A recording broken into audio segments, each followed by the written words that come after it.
Television programs, live Bible studies, गैर मसीहों के और आपके अहम तरीन सवालात के जवाब, कई हार्ट इश्यूज पर मबनी ईमान अफरोज यूट्यूब चैनल, नौजवानों के मसाइल, ऑनलाइन कोर्सेज, मेरी कई कुतुब के तराजम, बाइबल मुकद्दस की कई कुतुब की तफासीर और इस बेशकीमत खजाना तक रसाई के लिए और बहुत कुछ और जानने के लिए विजिट कीजिए www.newlifeinstitute.org।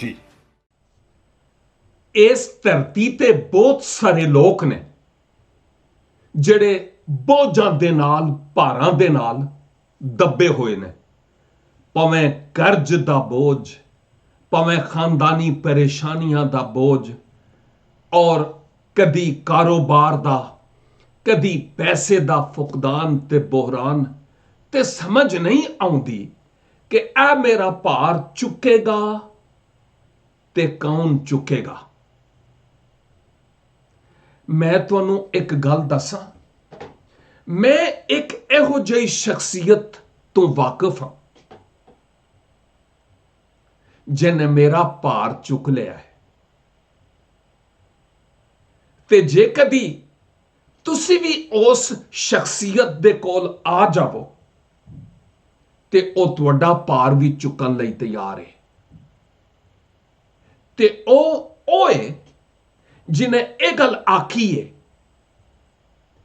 ए बोझ तले दबे हुए लोगों मेरे कोल आओ ते मैं तुहानू आराम देंगा। है कोई दुनिया विच जड़ा इस तरह का दावा करे? एक ही है, और ओ है कलमतुल्ला रूह अल्लाह, यसू अल मसीह, मसीह इब्ने मरियम। तोबा करो अपने पापों तो ते अपने गुनाहों तो, ते आ जाओ ओदे कोल, अपना भार ओदे कोल लैके आओ।